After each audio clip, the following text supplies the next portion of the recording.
የዱባዩ ዱከም ሬስቶራንት ለመላው የክርስትና እምነት ተከታዮች በሙሉ እንኳን ለብርሃነ ልደቱ በሰላም አደረሳችሁ እያለ መልካም ምኞቱን ይገልጻል። በዱባይ ምድር ከአገር ቤት ሰንጋ እያስመጣ በጥሬ በጠብስ አምሮት የሚያወጣ ማለፊያ ሬስቶራንት መሆኑን ዓይን አይቶ ልብ ይፈርዳል። ዱከም ሬስቶራንት ከንጹሕ ማር የተመታ ብርዛችን ተናፋቂ ማወራረጃችን ነው። የዓመት በዓላችንን መንፈስ የባህላችንን ድባብ በመፍጠር ደንበኞች በተንጣለለው ግቢያችን በሰፊ እልፍኞቻችን ከወዳጅ ጓደኛ ጋር ታድመው በልዩ ስሜት የሚመገቡበትና የሚጨዋወቱበት እያንዳንዷ የዱከም ሬስቶራንት ቆይታ የብዙ ጊዜ ትዝታ ትተዋለች። ዱባይ ኖሮ ከቶ ዱከም ሬስቶራንትን አለማወቅ ይቻላልን? ለመኪናው አይጨነቁ፣ ነፃ የተሟላ ማቆሚያ አለን። አድራሻችን ቁጥር 1 አልበረሃ፣ ቁጥር 2 አቡሄድ ከሴንቸሪ ሞል ፊት ለፊት። በገና ጨዋታ አይቆጡም ጌታ። እንኳን አደረሶ። መልካም ገና። ዱከም ሬስቶራንት በዱባይ። በጉጉት ሲጠበቅ የነበረው የዲፕሎማቶች መንደር በሆነው በሳር ቤት ሳይታችን ላይ የቤት ባለቤት ለመሆን ፈልገው ሽያጭ በመጨረሳችን እድሉ ላመለጣችሁ ደንበኞቻችን ዳግመኛ በዛው ሳር ቤት ከቫቲካን ኤምባሲ ፊት ለፊት የተለያዩ የካሬ አማራጮችን እስከ 35% በሚደርስ እውነተኛ ቅናሽ ከ80 ካሬ ጀምሮ በ5.7 ሚሊዮን ብር የቤት ባለቤት ስናደርጎ በታላቅ ደስታ ነው።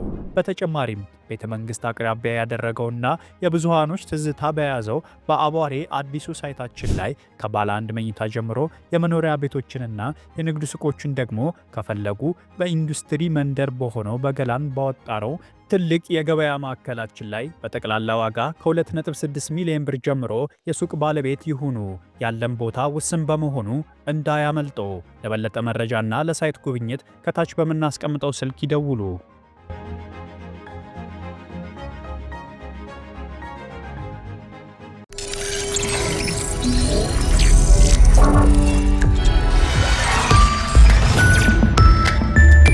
ይህ አዋዜ ሰበር ነው። በመላው ዓለም የምትገኙ የክርስትና እምነት ተከታዮች እንዳላችሁበት ሰዓት አቆጣጠርና አዋዜን እንደከፈታችሁበት ሰዓት እንኳን ለገና ለብርሃነ ልደቱ በሰላም በደስታ በጤና አደረሳችሁ እላለሁ።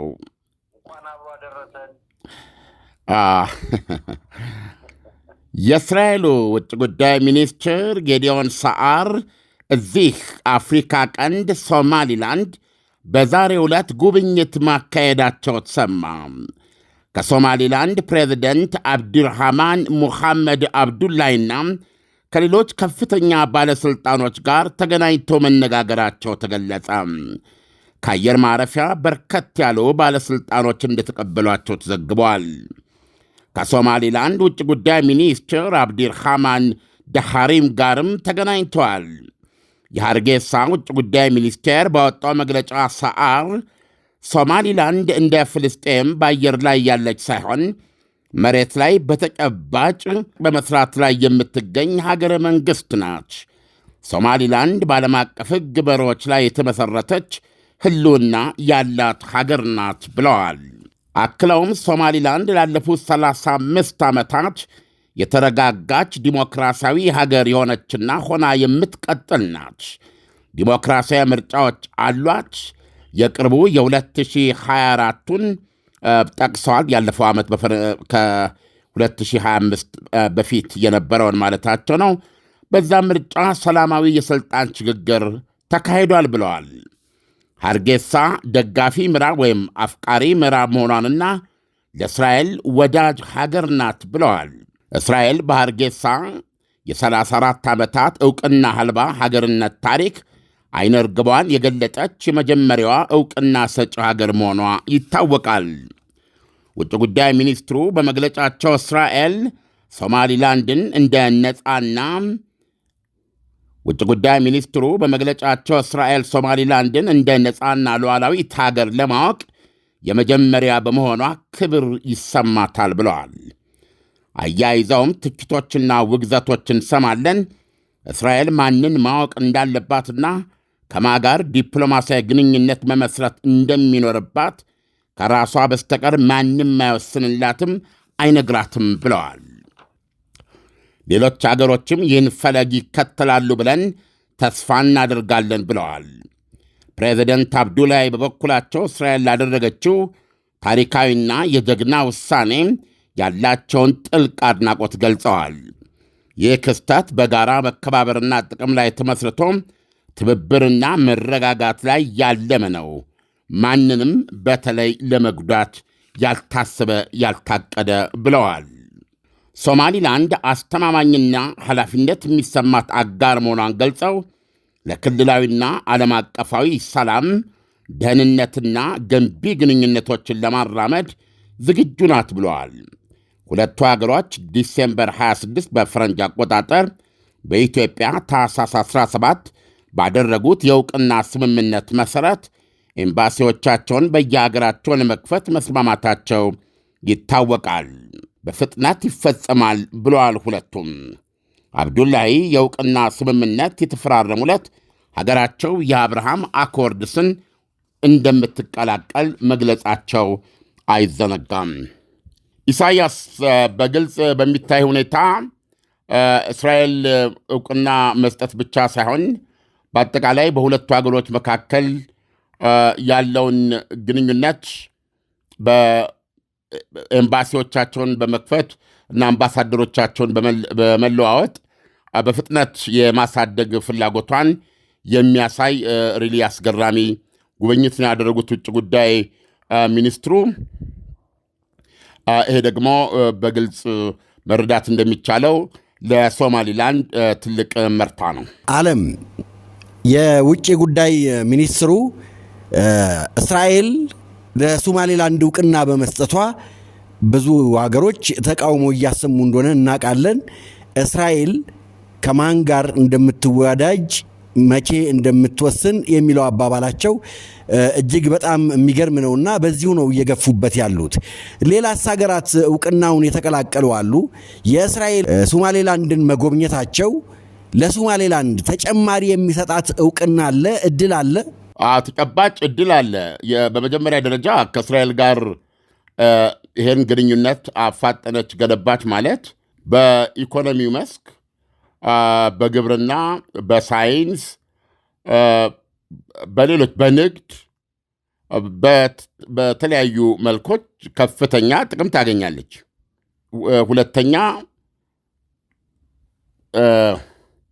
ሁለተኛ ሌሎች ዕውቅና ለመስጠት የሚጠባበሩ ሀገራትም እንዲሁ ከእስራኤል ፍጥነትና አካሄድ አኳያ እነሱም በፍጥነት ዕውቅናውን እንዲሰጡ በር ከፋች ነው የሚሆነው።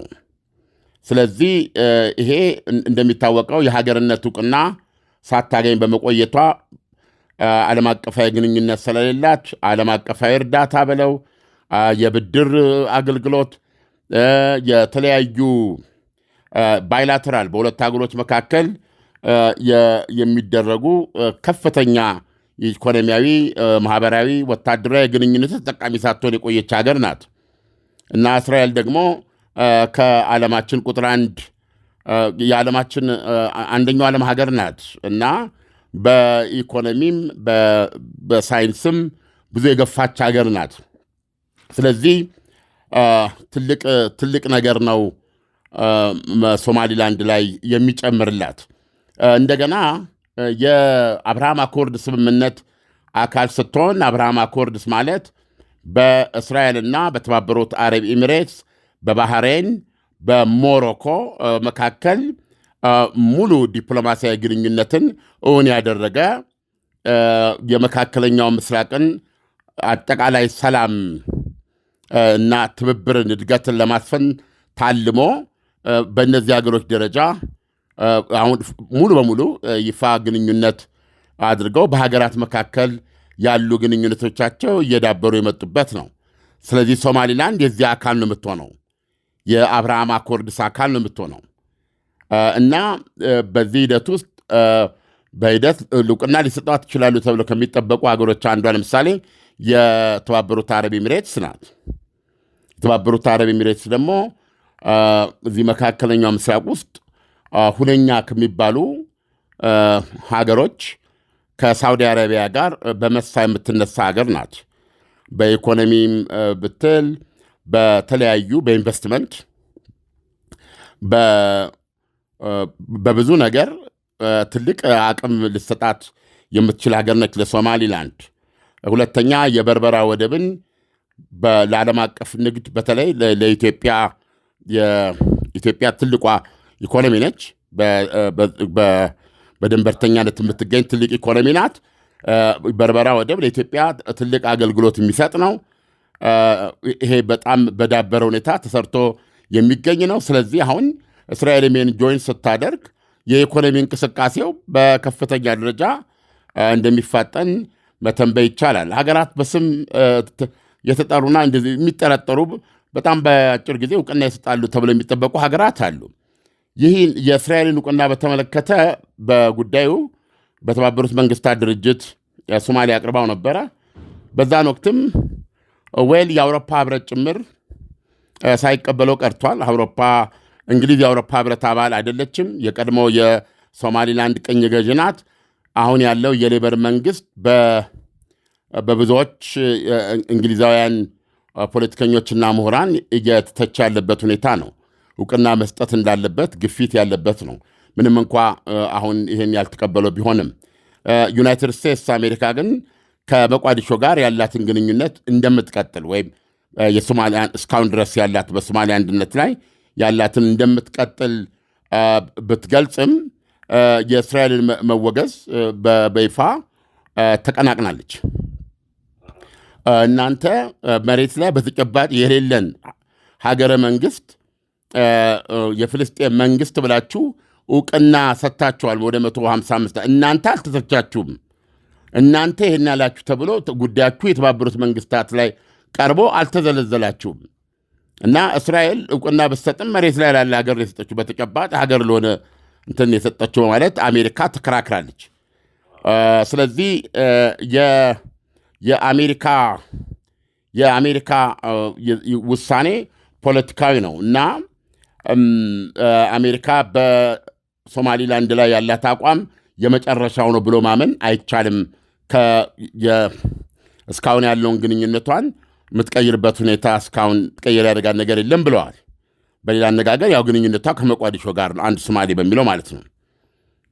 ነገር ግን ይሄንን ከጎን ማስቀመጧን ስትመለከት የአሜሪካ አቋም ፖለቲካዊም ነው ብሎ ማሰብ ይቻላል። ዓለም እንግዲህ ሶማሌላንድ ምንም እንኳን ለረጅም ዓመታት ያክል ራሷን ችላ በነጻነት መንግስቷን ዲሞክራት በሆነ መንገድ እየመረጠች ብትመጣም እንኳን ሶማሌ ደግሞ ዋናው ሶማሌ ማለት ነው በተለያየ ጊዜ የተለያየ ጦርነት የሚካሄድበት ከመሆኑ አንፃር እንደገና ደግሞ የሶማሌ ላንድን ሀገርነት የሚቃወም ከመሆኑ አንፃር የሰላሙ ሁኔታ ምን ያህል አስተማማኝ ቢሆን ነው የእስራኤል ጠቅላይ ሚኒስትር ሶማሌላንድን ለመጎብኘት የመጡት? ጥያቄው መነሳት ያለበት ነው። ልክ ነህ። ነገር ግን አንዱ ሶማሌላንድ ሀገራዊ እውቅና እንዲሰጣት የተገባ ከሚያደርጓት ነገር አንዱ ራሷን ዲፌንድ ለማድረግ የሚያስችላት ኃይልና መዋቅር መኖሩ ነው። ሀገሪቱ ዲፋክቶ ሀገር ነች ሲባል ለ34 ዓመታት በዚህ ቆይታለች ሲባል የውስጥ ሰላሟን የሚያስጠብቅ ፖሊስ አላት፣ ድንበሮቿን የሚያስጠብቅ ወታደር አላት። ስለዚህ የሌሎች ሀገር መሪዎችንም ጉብኝት በሰላም ለማካሄድ የሚያስችሉበትን ደህንነት ወይም ሴኩሪቲ መስጠት ትችላለች ማለት ነው። እና ከዚህ ትንታኔ በመነሳት ነው እስራኤሎች ሊያደርጉት የሚችሉት። እና ሌላ ለምሳሌ ምን አይነት አደጋ ለምሳሌ የእስራኤል ውጭ ጉዳይ ሚኒስትር ሶማሊላንድን ስለጎበኙ ውጭ ጉዳይ ሚኒስትሩ ላይ አደጋ ለማድረግ የሚፈልግ ምን አይነት ኃይል አለ ለሚለው ይሄን የሚያስነሳ ነገር የለውም። ምክንያቱም በሞቃዲሾ በኩልም ይሄ ሊታሰብም ሊሞከርም አይችልም። ሁለተኛ ይሄን ይሄን ለመከላከል የሚያስችል ሁኔታ ላይ መገኘት አለባት የግድ ሶማሊላንድ። ምናልባት የአይሲስ ተቀጽላ እንደሆነ የሚነገረው ማነው አሸባሪ ቡድን ሶማሊያ ውስጥ አልሻባብ ብዙ ዝቷል በእስራኤልም ላይ። ነገር ግን አልሻባብ በጣም ይህን ክልል አስቂኝ የሚያደርገው ነው። አሜሪካ ይህን ሁሉ ቢሊዮን ዶላር እያፈሰሰች ኢቭን በትራምፕ ጊዜም እየፈሰሰ አልሻባብን ቢያንስ የለም በሚባልበት ደረጃ ማመናመን አልተቻለም። አሁንም አልሻባብ ሰልፉን አሳምሮ በዚህ ሁኔታ ለአካባቢው ስጋት እንደሆነ መቀጠል በቻሉ ሪሊ በጣም የሚገርምና አጠያቂ ነው እና አሁን እንደምናነበው ከሆነ አልሻባብ ከሀውቲዎች በኩል የተለያየ እገዛ ለምሳሌ ሚሳኤልን የመሳሰሉ ሊያገኝ እንደሚችልና በዚህ አካባቢ ያላቸውን እንቅስቃሴ ሊያበረቱ እንደሚችል ይነገራል። በተሻለ ማለት የሚቻለው ግን የእስራኤል ከሶማሊላንድ ጋር ጥሩ ግንኙነት መፍጠር ምናልባት የአልሸባብን ዕድሜ ያሳጥረዋል ብሎ ማሰብም የሚያስችል ነው የሚሉት ብዙ ተንታኞች። አለም እንግዲህ እስራኤል አሁን በይፋ ጎብኝታለች። ሶማሌላንድ የሀገርነት ዕውቅና እንዳገኘች ቱርክ እና በጣም በርካታ ሀገራት ይህንን ተቃውመዋል። ይሄ ተቃውሟቸው ግን ቀጥሏል ወይ? ድምፃቸው በመጀመሪያው ጉልበት እየሄደ ነው ወይ? ዳና የውስጥ እግር ማሳጅ የረኩበትንና ጥቅሙን በሚገባ ያጣጣሙበትን አገልግሎቱን በማስፋፋትና በማሳደግ እነሆ ሁለተኛ ቅርንጫፉን ከፈተ። ዳና በአዲሱ ቅርንጫፋችን ሙሉ የማሳጅ ስቲም፣ የሳውናና የሞሮኮ አገልግሎት መስጠት ጀምረናል። ለቤተሰብ ለጥንዶችና ለሙሽራዎች ከነሚዜዎቻቸው ዳና ማለፊያ ምርጫ ነው። ዳና ቁጥር 1 ብስራት ገብርኤል አፍሪካ ህንፃ 3ኛ ፎቅ። አዲሱ ቅርንጫፋችን ቡልጋሪያ ማዞሪያ በግዙፉ ድሪም አፓርትመንት። ዳና። የመካከለኛው ምስራቅ ፖለቲካ አሁን ትንሽ ግልጽ እየሆነ መጥቷል። እንደምናየው ከሆነ አሁን በተለይ በየመን አማካኝነት እንደምናየው የተባበሩት አረብ ኤሚሬትስ እና ሳውዲ አረቢያ ሁለቱ የመካከለኛው ምስራቅ ሁነኛ አገሮች ናቸው። ያው ከዚህ በፊት እንደምለው ግልጽ ኢሬሌቫንት ሀገር ናት። ግብፅ እዚህ ግቢ የምትላት ሀገር አይደለችም። እንዳልኩ ተለጣፊ ፖለቲካ በማራመድ እንደ ሀያል የምትንቀሳቀስ ሀገር ናት እንጂ በምዕራባውያንና በሰላጡ ሀገሮች እና በአጠቃላይ በአረቡ ዓለም ጭፍን ድጋፍና የገንዘብ እርዳታ ይህንን የአፍሪካ ቀንድ በማተራመስ ላይ የምትገኝ ወንበዴ ሀገር ናት ግብፅ። አሁን የምናየው ነገር አደገኛው ነገር ምንድን ነው? በሳውዲ አረቢያና በተባበሩት አረብ ኤሚሬትስ መካከል ከፍተኛ መለያየት ወደ ባላንጣነት ያዘነበለ ነገር እያየን ነው። ኢሳያስ አሁን በየመን የተባበሩት አረብ ኤሚሬት የደቡብ ኃይሎችን ትደግፍ ነበር። ደቡብ የመን ኤደን ላይ ዋና ከተማውን ያደረገው እስከ 90 ዓመተ ምህረት የነበረ ነው። ያንን ለመመስረት የሚፈልጉ ኃይሎች ደጋፊ ነበረች። ባለፈው እነዚህ ኃይሎች ሳውዲ አረቢያ ድንበር ላይ የሚገኘውን ስሙን ማንም አድማጭ ሊጨምርልን ይችላል። አንድ በነዳጅ የበለጸገች የደቡብ ክፍል ይዘው ነበር፣ ክፍለ ሀገር ይዘው ነበረ። አሁን ሳውዲ አረቢያ የምትደግፋቸው የፕሬዚደንታዊ አመራር ምክር ቤት የሚባሉ ኃይሎች ወቅተው አስወጥተዋቸዋል። የደቡብ ኃይሎችን 80 ተገድለዋል። ከዛም በላይ የቆሰሉ በርካታ ናቸው፣ የተያዙም አሉ።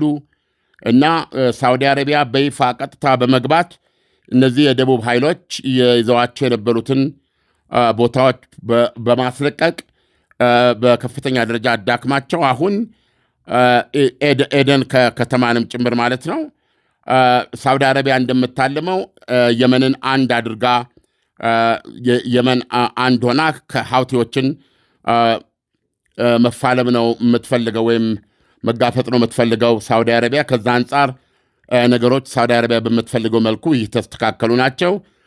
ብዙ ጉዳት ይደርስባቸው የደቡብ ኃይሎችም እዛ ወደ ሳውዲ አረቢያ ተጠርተው ከዚህ ከፕሬዚደንታዊ ምክር ቤት ከሚባለው ጋር በሳውዲ አረቢያ አሸማጋይነት እንዲነጋገሩ እየተደረገ ነው የምንሰማው። እንግዲህ እዚህ ላይ በጣም ግልጽ በሆነ በሁለቱ ሀገሮች መካከል በተባበሩት አረብ ኤሚሬትስ እና በሳዑዲ አረቢያ መካከል ግልጽ ልዩነት ማየት ብቻ ሳይሆን የሳዑዲ አረቢያ ጀቶች የተባበሩት አረብ ኤሚሬትስ ሙካላ የሚባሉ አሁን ባልኩ ስሙን ለጊዜው ባላስታወስኩት ሳውዲ ድንበር ላይ ያለ የየመናውያን በነዳጅ የበለጸገ ክፍለ ሀገርን ውስጥ የሚገኝ ወደብን በመደብደብ የተባበሩት አረብ ኤሚሬትስ ያመጣቻቸውን ወታደራዊ ተሽከርካሪዎችና የጦር መሳሪያዎች አውድመዋል። ይህንንም በዚህ ጥቃት የተባበሩት አረብ ኤሚሬትስ በጣም ገርሞኛል፣ ደንግጫለሁም ብላለች።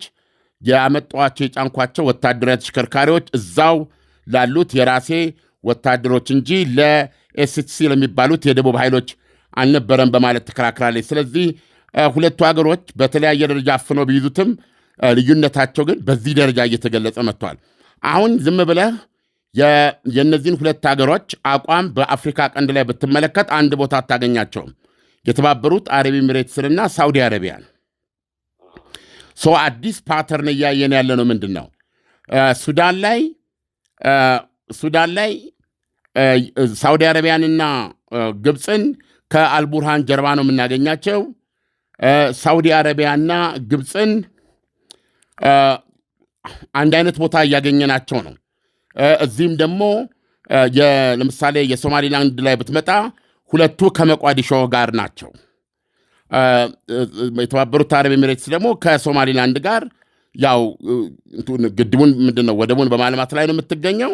የእውቅና ይሰጣሉ ተብለው ከሚጠበቁ ሀገሮች አንዷ ናት። ስለዚህ ክሊርሊ በሳውዲ አረቢያና በተባበሩት አረብ ኤሚሬትስ መካከል ወደ አፍሪካ ባላቸው ምልከታ ልዩነቶች በግልጽ እንዳሉ እያየን ነው። ስለዚህ እኔ ያሰጋኛል። ምክንያቱም የሚያሰጋኝ ለምንድን ነው? የተባበሩት አረብ ኤሚሬትስና የሳውዲ አረቢያ ልዩነት አይደለም እኔ የሚያስጨንቀኝ። የሳውዲ አረቢያ ግብፅ ባለችበት ቦታ መኖር ለእኔ እንደ ኢትዮጵያ ስጋት ነው። ስለዚህ በዚህ የተነሳ የሳውዲ አረቢያን እንቅስቃሴዎች በመልካም አልመለከትም። ማለት በአፍሪካ ውስጥ የሳውዲ አረቢያን አካሄድ በመልካም አልመለከትም። ምክንያቱም ግብፅ ያለችበት ነው። ግብፅ ያለችበት ቦታ ሰላም የለም። ግብፅ ያለችበት ቦታ ጸረ ኢትዮጵያ ነው።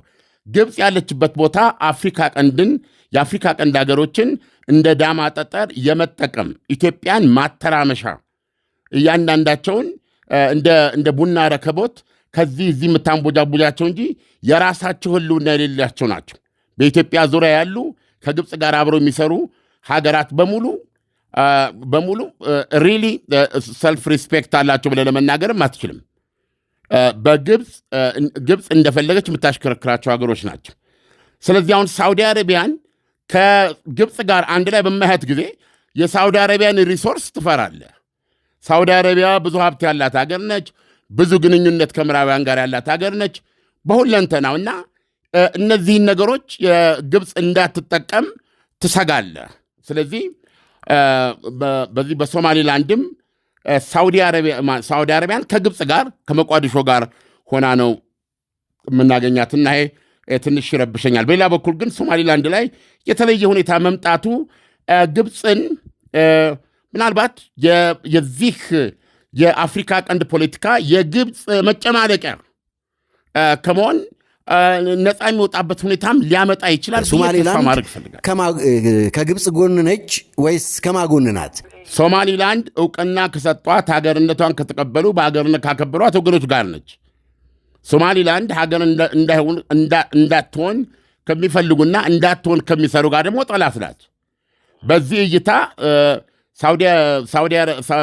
ግብፅ በጠላትነት ነው ልትሰየም የምትችለው እና ሳውዲ አረቢያ ሶማሊላንድ ላይ ያላት አቋም መቋዲሾን ከመውደድ አይደለም፣ ወይም ደግሞ መላ ሶማሊያን ከመውደድ አይደለም። ደጋግመን እንደምንለው ሶማሊያውያን እንዲለያዩ ማንም አይፈልግም። አንድ በነበሩበት ጊዜ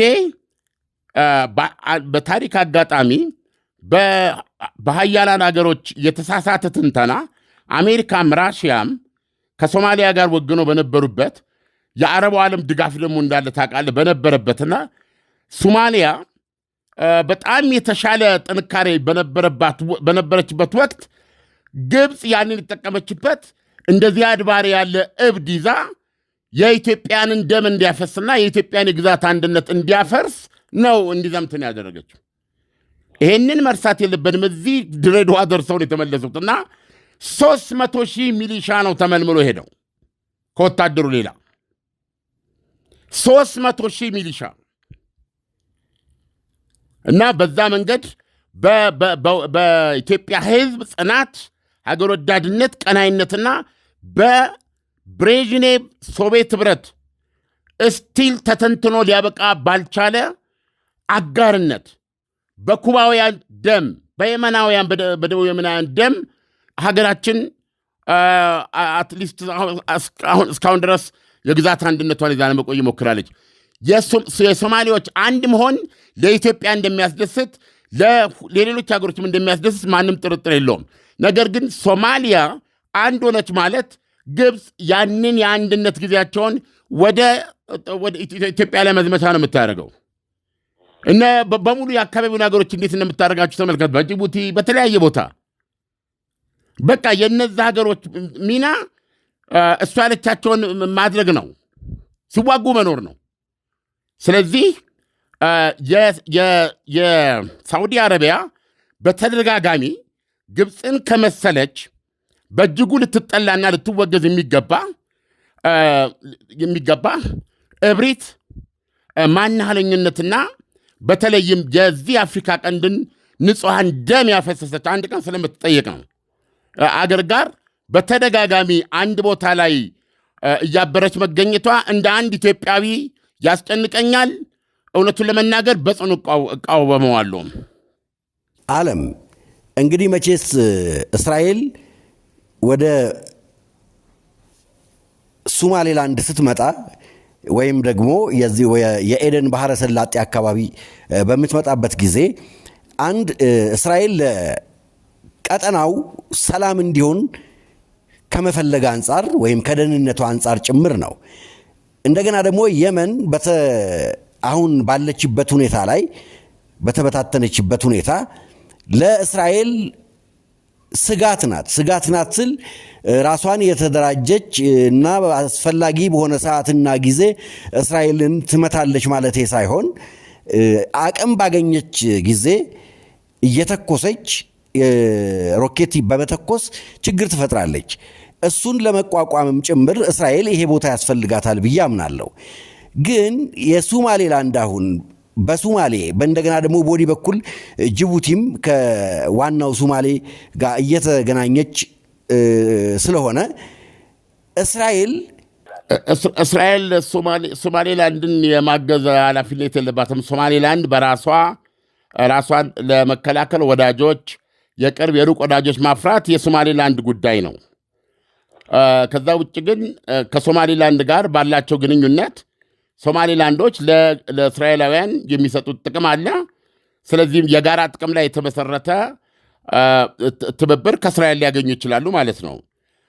እስራኤልን በተመለከተ ሶማሌላንድ ላይ በተለይ ወታደራዊ መገኘት የምታደርግ ከሆነ ሀብቲዎች ፊት ለፊት በዚህ በባይኖኩላር ልታያቸው በሚያስችል ርቀት ላይ የሚገኙ ናቸው። ስለዚህም ሀብቲዎች በዛ በባህር ትልልፉ ላይ የእስራኤልን መርከቦች እንዳይተላለፉ በማድረግ ያው ብዙ ግጭቶች ነበሩ።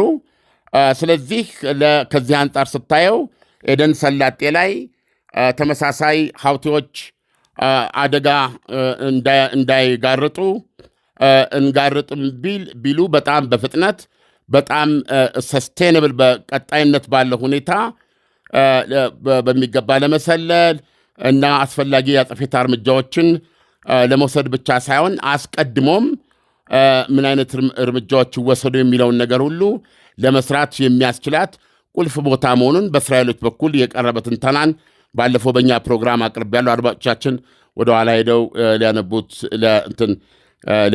ሊያዳምጡት ይችላሉ።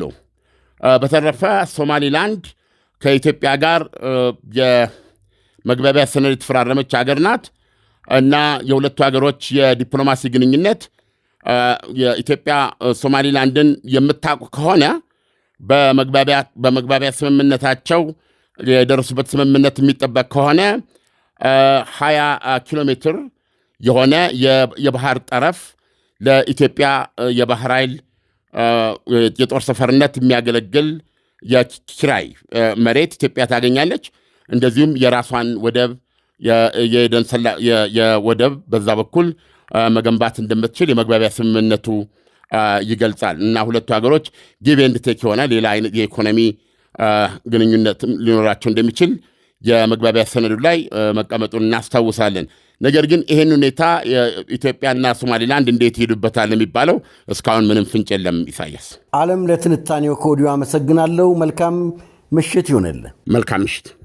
በጉጉት ሲጠበቅ የነበረው የዲፕሎማቶች መንደር በሆነው በሳር ቤት ሳይታችን ላይ የቤት ባለቤት ለመሆን ፈልገው ሽያጭ በመጨረሳችን እድሉ ላመለጣችሁ ደንበኞቻችን ዳግመኛ በዛው ሳር ቤት ከቫቲካን ኤምባሲ ፊት ለፊት የተለያዩ የካሬ አማራጮችን እስከ 35% በሚደርስ እውነተኛ ቅናሽ ከ80 ካሬ ጀምሮ በ5.7 ሚሊዮን ብር የቤት ባለቤት ስናደርጎ በታላቅ ደስታ ነው።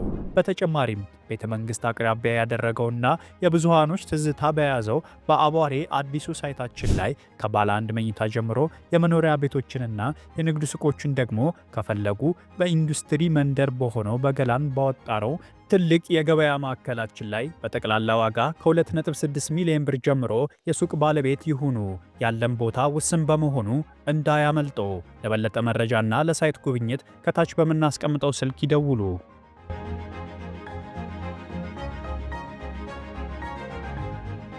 የዱባዩ ዱከም ሬስቶራንት ለመላው የክርስትና እምነት ተከታዮች በሙሉ እንኳን ለብርሃነ ልደቱ በሰላም አደረሳችሁ እያለ መልካም ምኞቱን ይገልጻል። በዱባይ ምድር ከአገር ቤት ሰንጋ እያስመጣ በጥሬ በጠብስ አምሮት የሚያወጣ ማለፊያ ሬስቶራንት መሆኑን ዓይን አይቶ ልብ ይፈርዳል። ዱከም ሬስቶራንት ከንጹሕ ማር የተመታ ብርዛችን ተናፋቂ ማወራረጃችን ነው። የዓመት በዓላችንን መንፈስ የባህላችንን ድባብ በመፍጠር ደንበኞች በተንጣለለው ግቢያችን በሰፊ እልፍኞቻችን ከወዳጅ ጓደኛ ጋር ታድመው በልዩ ስሜት የሚመገቡበትና የሚጨዋወቱበት እያንዳንዷ የዱከም ሬስቶራንት ቆይታ የብዙ ጊዜ ትዝታ ትሆናለች። ዱባይ ኖሮ ከቶ ዱከም ሬስቶራንትን አለማወቅ ይቻላልን? ለመኪናው አይጨነቁ፣ ነፃ የተሟላ ማቆሚያ አለን። አድራሻችን ቁጥር 1 አልበረሃ፣ ቁጥር 2 አቡሄል ከሴንቸሪ ሞል ፊት ለፊት። በገና ጨዋታ አይቆጡም ጌታ።